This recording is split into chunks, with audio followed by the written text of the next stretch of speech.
Cinema சேட்டை நேயர்களுக்கு வணக்கம். நான் தான் உங்களுடைய ஒற்றந்துரை பேசுகிறேன். இன்னைக்கு நான் விமர்சிக்க போகிற திரைப்படத்துடைய பேர் அருள்வான். இந்த திரைப்படத்தை இயக்கியிருக்கிறது யார் அப்படின்னு பார்த்தீங்கன்னா, முன்பு தேன் அப்படின்னு ஒரு படம் வந்துச்சு சில வருடங்களுக்கு முன்பு. அந்த திரைப்படத்தை இயக்கிய திரு கணேஷ் விநாயகன் தான் இந்த படத்தையும் இயக்கியிருக்கிறார். அந்த தேன் அப்படின்ற ஒரு படம் அதுவும் ஒரு மலைவாழ் மக்களை பற்றிய பேசிய ஒரு படம் தான் அது. அந்த படம் கிரிட்டிக்கலி அக்ளைம்ட் ஃபிலிமாக இருந்துச்சு.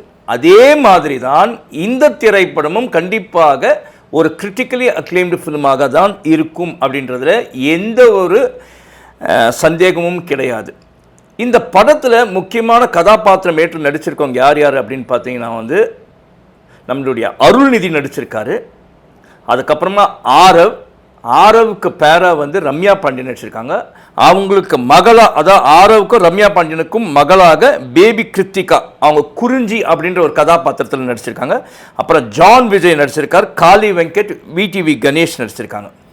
சார், படத்துடைய கதைக்குள்ளே போகிறோம் அப்படின்னா என்ன அப்படின்னு பார்த்தீங்கன்னா, இந்த திரைப்படமும் மலைவாழ் மக்கள் படக்கூடிய இன்னல்கள், அவங்களுக்கு ஏற்படக்கூடிய அவல நிலைகள் என்னென்ன அப்படின்றத புட்டு வச்சிருக்கிறாரு படத்துடைய இயக்குனரான கணேஷ் விநாயகன். அப்போ என்னப்பா இதுனா டாக்குமெண்ட்ரி ஃபிலிமாக இருக்குமா அப்படின்னா, ஃபர்ஸ்ட் ஆஃப் பார்த்தீங்கன்னா அந்த விஷயங்கள்லாம் சொல்கிறாங்க. ஆனால் it don't be like a documentary. ஆனால் அதில் கண்டென்ட் ஓரியன்ட் ஒரு ஃபிலிமாக தான் இருக்குது. ஆனால் அது டாக்குமெண்ட்ரியாட்ட இருக்கலாம். அந்த செகண்ட் ஹாஃப் பார்த்தீங்கன்னா ஃபுல்லாகவே வேற ஒரு வடிவத்தில் இருக்கும். அதாவது அந்த மலைவாழ் மக்களுக்கு நல்லது செய்யக்கூடிய ஒருவராக இருப்பவர் தான் நம்மளுடைய கதாநாயகனான அருள்நிதி. ரைட். அந்த ஃபர்ஸ்ட் ஹாஃபில் என்ன விஷயம் அப்படின்னு பார்த்தீங்கன்னா, ஆரவுடைய மனைவி ரம்யா பாண்டியன், அவங்களுடைய மகளான அந்த குறிஞ்சி கேரக்டர்லாம் வச்சுருக்காங்களே பேபி கிருத்திகா, இவங்க எல்லாமே ஒரு கொடைக்கானல் பக்கத்தில் இருக்கக்கூடிய ஒரு மலை கிராமத்தில் வாழ்கிறாங்க. அவங்க பல இன்னல்களை சந்திச்சுட்டே வராங்க. அங்கே இருக்க அந்த ஃபாரஸ்ட் ரேஞ்சர்லாம் இவங்களை ரொம்ப டார்ச்சர் கொடுக்கறது, எங்கேயுமே போகக்கூடாது அப்படின்னு சொல்லிட்டு, அப்புறம் அங்கேயே சில ஸ்மக்லிங் நடக்கும், அதெல்லாம் கண்டுக்கக்கூடாது அப்படின்ற அளவுக்கு மிரட்டு வைக்கப்படுவார்கள் அந்த மலைவாழ் மக்கள். யாருனாலனா அந்த ஃபாரஸ்ட்னாலையும் அந்த ஸ்மக்லிங் பண்ணக்கூடிய அந்த ஃபாரினர்ஸ்னாலையும். இப்படிப்பட்ட ஒரு சூழலில் பார்த்தீங்கன்னு வச்சுக்கோங்க, அந்த ஊர் ஒரு முன்னேற்றமே இல்லாத ஒரு கிராமமாக இருக்குது. அங்கே பள்ளிக்கூடம் எதுவுமே இல்லாமல் இருக்கும். அங்கே பக்கத்தில் இருக்கவங்க யாருன்னா, அந்த பக்கத்து வில்லேஜில் இருக்கவங்க போனோன்னா கூட பள்ளிக்கூடத்து ஒரு 15 கிலோமீட்டர் தள்ளி போக வேண்டியதாக தான் இருக்கும் பள்ளிக்கூடத்துங்க.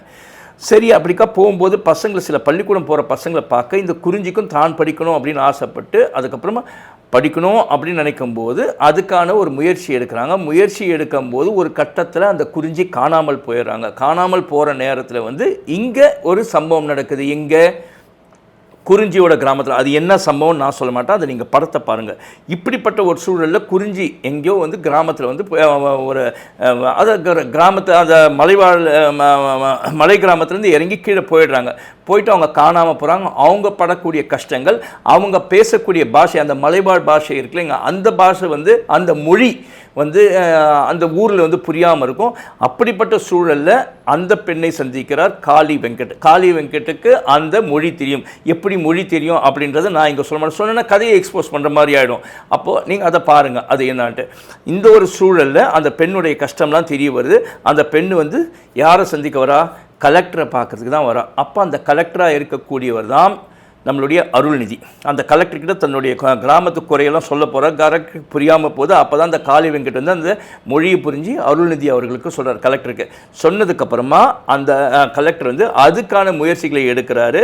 முயற்சிகளை எடுத்துகிட்டு அந்த ஊரில் ஒரு பள்ளிக்கூடம் அமைப்பதற்கு ஏற்பாடு செய்கிறார். பள்ளிக்கூடம் அங்கே வந்தாலும் ஆசிரியர்கள் இல்லாத பற்றாக்குறையாக ஏற்படுது. ஏன்னா அங்கே அந்த கிராமத்துக்கெலாம் போக மாட்டேன் அப்படின்லாம் சொல்லுவாங்க. இப்படிப்பட்ட ஒரு சூழலில் தான் அருள்நிதி என்ன மாதிரி ஒரு இனிஷியேட்டிவ் எடுக்கிறாரு. அந்த கிராமத்தில், அந்த மலைவாழ் கிராமத்தில் இருக்கவங்களெல்லாம் எப்படி படிக்க வைக்கிறாரு என்ன. அப்புறமா இந்த பெண் யார், குறிஞ்சி, அவங்க அந்த கிராமத்துலேருந்து படிக்கிறாங்களே, படித்து என்னவா ஆகிறாங்க, அவங்களால படிக்க முடியுதா இல்லையா, கிராம மக்களுக்கு அந்த எதிர்பார்த்த கல்வி, அதை குறிஞ்சி ஆசைப்பட்ட கல்வி கிடைக்குதா இல்லையா அப்படின்றது தான் படத்துடைய மீதி கதை. அதாவது ஃபர்ஸ்ட் ஆஃப் டாக்குமெண்ட்ரியாட்டம் இருக்காது. உண்மை சம்பவங்களை, அதாவது இன்ஸ்பயர்ட் ஃப்ரம் ட்ரூ ஈவெண்ட்ஸ்ன்னு சொல்லுவாங்க, அந்த மாதிரி உண்மை சம்பவங்களை மையப்படுத்தி எடுத்திருப்பாங்க. அந்த செகண்ட் ஹாஃபில் பார்த்தீங்கன்னா வந்து அங்கே வந்து பார்த்தீங்கன்னா கொஞ்சம் திரைக்கதைகளோடு ஏற்றப்பட்டிருக்கும். அங்கே வந்து இந்த கலெக்டர் கதாபாத்திரம், அப்புறம் அந்த ஸ்கூல் கதாபாத்திரம், இதெல்லாம் வந்து சிலதெல்லாம் கற்பனையாக இருக்கும். அந்த மாதிரி ஒரு விஷயமா பண்ணியிருப்பாங்க. இதில் உண்மையிலேயே சொல்ல போனோம் அப்படின்னு பார்த்தீங்கன்னா, ஆரவ் வந்து நிறைய பேர் வந்து நீங்கள் நிறைய படங்கள் பார்த்துருங்க. ஆரவ் வந்து அவரால் முயற்சி செய்வார் நடிக்கிறதுக்கு, ஆனால் பெருசாக நடிக்க முடியாமல் இருப்பார். ஆனால் இந்த படத்தில் ஆரவ் அவர்களை ஒரு நல்ல எக்ஸ்பிரஷன் கொடுத்து அவருடைய நடிப்பில் மெருகேற்றியிருக்கார் இந்த படத்துடைய இயக்குனரான கணேஷ் விநாயகன் சொல்லலாம். உண்மையிலேயே ஆரவ் இந்த படத்தில் நல்லா பண்ணியிருக்காருன்னு சொல்லலாம். அவங்களையும் மிஞ்சிக்கிற அளவுக்குன்னு பார்த்தீங்கன்னா ரம்யா பாண்டியன் ஒரு நல்ல ஆர்டிஸ்ட். இதுலேயும் ரம்யா பாண்டியன் அவர்கள் பண்ணியிருக்காங்க. உண்மையிலேயே அவங்களோட கதாபாத்திரம் எல்லாமே நல்லா பண்ணியிருக்காங்க. அவங்களோட நடிப்பு எல்லாம் அதில் 2 டிரான்ஸ்ஃபர்மேஷன் இருக்கும். நீங்கள் ரம்யா பாண்டியன் ஒரு கிராமத்துக்கும் ஒரு இன்னொரு தான், அதை பாருங்கள். அதுலேயும் அவங்களோட 2த்துலையுமே நல்லாவே பண்ணியிருக்காங்க அப்படின்னு சொல்லலாம். அந்த பேபி கிருத்திகா குறிஞ்சியாக நடிச்சிருக்காங்க, அந்த பெண் அருமையாக நடிச்சிருக்காங்க. அந்த பெண் உண்மையிலே ஒரு நல்ல நடிச்சிருக்காங்க. அதாவது அந்த மொழியெல்லாம் பேசுறதை விட அப்புறமா அந்த பெண் வந்து ஒவ்வொரு இதுலேயும் பார்க்கும்போது அவங்களோட நடிப்பு தெரியுது, எந்த அளவுக்கு எக்ஸ்பிரஷனாக கஷ்டப்படுறாங்க. ஆனால் அந்த பெண் வந்து ஒரு நல்ல நடிகையாக இருக்குது. சின்ன பொண்ணு தான், அந்த சிறுமியை வந்து அவ்வளோ நல்லா பண்ணியிருக்காங்க. ரைட், இவங்களாம் தான் சொன்னீங்களே, ஏன் அருள்நிதி சொன்னேன்.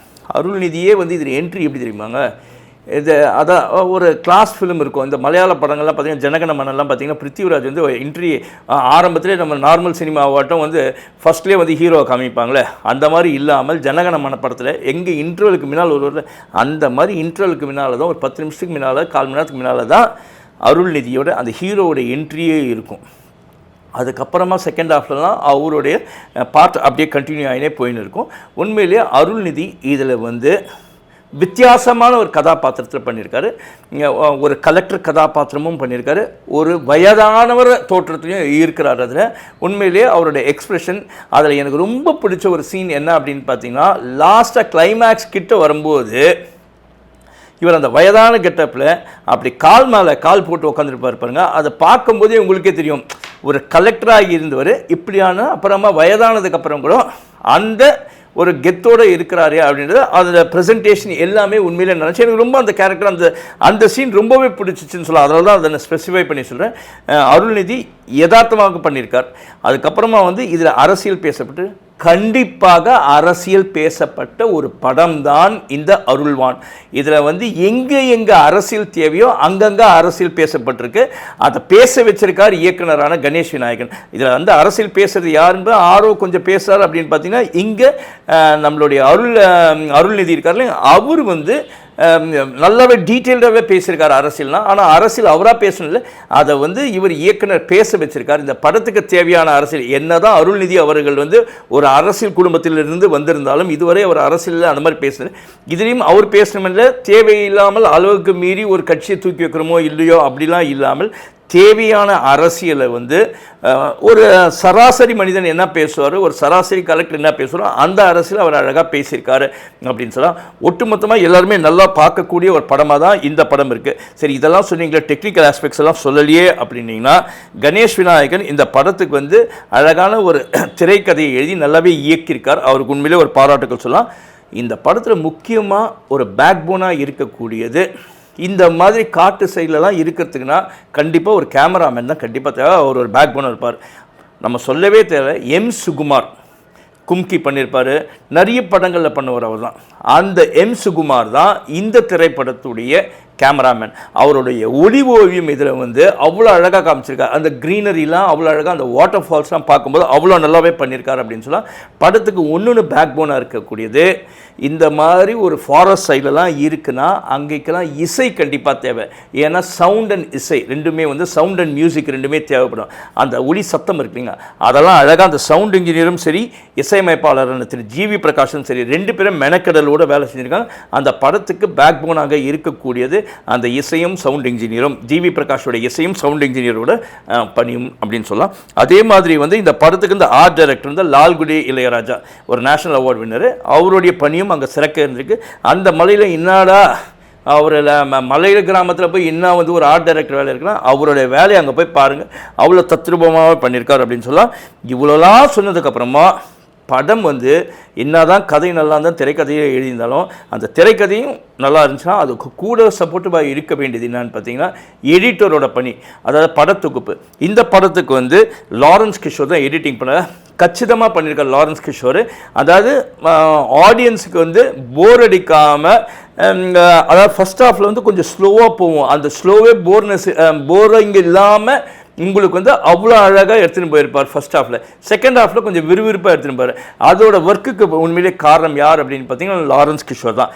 இந்த படம் எப்படி இருக்குன்னு பார்த்தீங்கன்னா ஒட்டுமொத்த மக்களும் பார்க்கக்கூடிய ஒரு மெசேஜ் ஓரியன்ட் ஃபிலிமாக இருந்தாலும் இப்படியும் வந்து அதாவது ஒரு எக்ஸாம்பிளுக்கு காட்டிலேருந்து நமக்கு தேன் கிடைக்குது அப்படின்னா அந்த தேன்லாம் எடுக்கிறதுக்கு எவ்வளோ கஷ்டப்படுவாங்க, அவங்க அந்த வேலையில் இருக்கக்கூடிய அந்த காட்டில் வாழக்கூடிய மக்கள் அவங்க என்னென்ன கஷ்டப்படுறாங்க, என்னென்ன இன்னல்களை அனுபவிக்கிறாங்க அப்படின்றது அவ்வளோ அழகாக காமிச்சிருக்காரு இந்த இயக்குனர். அதுக்கோசமே இந்த படத்தை அனைவரும் பார்க்கக்கூடிய ஒரு படமாக தான் இருக்குது. இந்த திரைப்படத்திற்கு நாம் கொடுக்கக்கூடிய மதிப்பீடு என்ன அப்படின்னு பார்த்தீங்கன்னா 5க்கு 3.5, தட் இஸ் 3.5 out of 5 அப்படின்னு சொல்லிட்டு. இந்த வீடியோ உங்களுக்கு பிடிச்சிருந்தா லைக் பண்ணுங்கள், ஷேர் பண்ணுங்கள், எங்கள் யூடியூப் சேனலை சப்ஸ்கிரைப் பண்ணுங்கள் அப்படின்னு ஒரு வேண்டுகோளை வச்சுட்டு உங்களிடமிருந்து விடைபெறுவது உங்களுடைய ஒற்றந்துரை. நன்றி, வணக்கம்.